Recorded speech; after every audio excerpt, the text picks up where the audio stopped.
Olá, amigos e amigas, Diácono Beto Brescancini, da Arquidiocese de Maringá, para o nosso quinto estudo sobre a encíclica Dei Verbum, que nos vai falar sobre a revelação de Deus.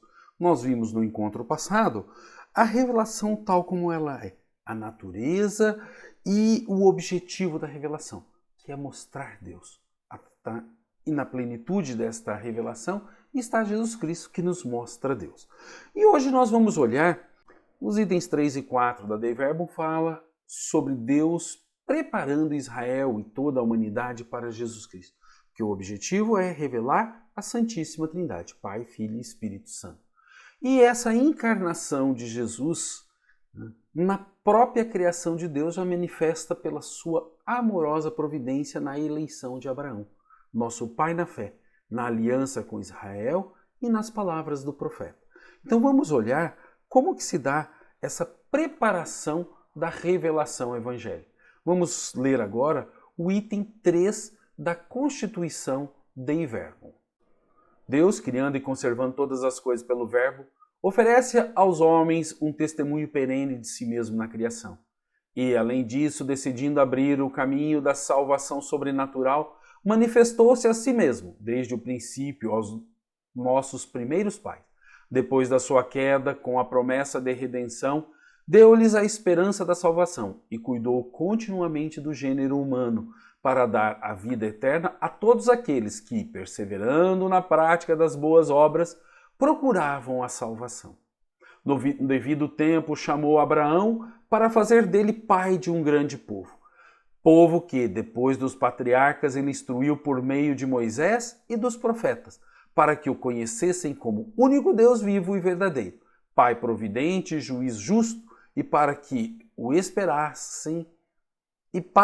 esperassem o Salvador prometido.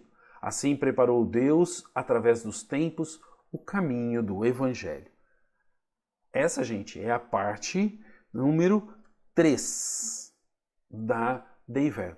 E ela é muito importante, porque ela vai falando o quê? Que Deus sempre quis que nós ficássemos eternamente junto dele.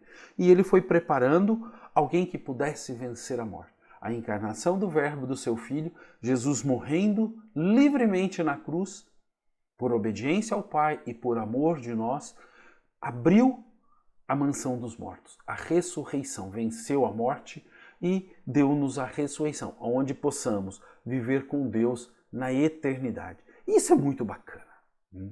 Então, essa chegada de Jesus, ela é muito importante, porque ela vai mostrando mais um pouco de Deus. Finalmente, ela planifica um pouco mais a revelação. E ele é a própria palavra de Deus. Quem? Jesus Cristo, feito carne. Nele Deus se deu totalmente a nós.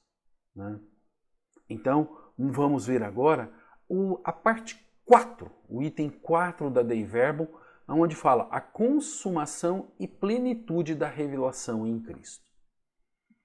Depois de ter falado muitas vezes, de muitos modos pelos profetas, falou-nos Deus nestes nossos dias, que são os últimos, através de seu Filho. Com efeito, enviou o seu Filho, isto é, o Verbo eterno, que ilumina todos os homens para habitar entre os homens e manifestar-lhes a vida íntima de Deus. Jesus Cristo, Verbo feito carne, enviado como homem para os homens, fala, portanto, as palavras de Deus e consuma a obra de salvação que o Pai lhe mandou realizar. Por isso, vê-lo é ver o Pai. Presença e manifestação da sua pessoa com suas palavras e obras, sinais e milagres, sobretudo com a sua morte e gloriosa ressurreição. Enfim, com o envio do Espírito da verdade. Completa totalmente e confirma com o testemunho divino a revelação, a saber, que Deus está conosco para nos libertar das trevas do pecado e da morte e para nos ressuscitar para a vida eterna. É um texto que ele precisa de degustação. É igual um bom vinho, é igual uma boa comida. Você não chega e... Não, você tem que ir pegando devagar, parar. Aqui também, nós estamos lendo essa encíclica e ela é curta, justamente para que comecemos este processo de degustação da palavra. E nem sempre na Bíblia a gente compreende tudo. Às vezes precisamos de explicações fora da teologia para podermos entender a Bíblia. Portanto, a economia cristã, que é toda essa ação de Deus, como nova e definitiva aliança, jamais passará. E não se há de esperar nenhuma outra revelação pública antes da gloriosa manifestação de nosso Senhor Jesus Cristo. O que isso quer dizer, gente? Isso quer dizer o seguinte, que as revelações, elas quase que se esgotam com Jesus Cristo. A igreja, para falar assim, olha, houve uma revelação, ela toma muito cuidado. Nós temos revelações particulares. Deus se revela a você. Agora, a minha revelação, fazer com que você mude de atitude, então, Deus me revelou. Se é revelação de Deus, todos temos que obedecer. Não. A igreja fala que revelações particulares nós temos. Eu já tive. É uma experiência bem legal. Tem que ser bem entendida. E eu não posso jogar o peso da minha revelação, o meu chamado nessa revelação, para os outros. Como alguém fala assim, Deus me revelou, não é mais para pagar o dízimo, é para pagar o trízimo. Pague, meu amigo, isso não vale para os outros, só para você. Como uma vez passou um cara na frente da loja onde eu estava e falou assim, Jesus me revelou! E falou um monte de abobrinha e saiu correndo. É revelação, se realmente aconteceu, porque tem muita gente que forja isso para dizer que está com o Espírito Santo, ela é própria. A igreja diz o quê? Que essas revelações, elas se esgotam em Jesus. Então, para ter algo depois, a igreja precisa estudar muito, para que um monte de gente não fique usando a palavra de Deus em vão. Bacana, né, gente? Quanta coisa interessante.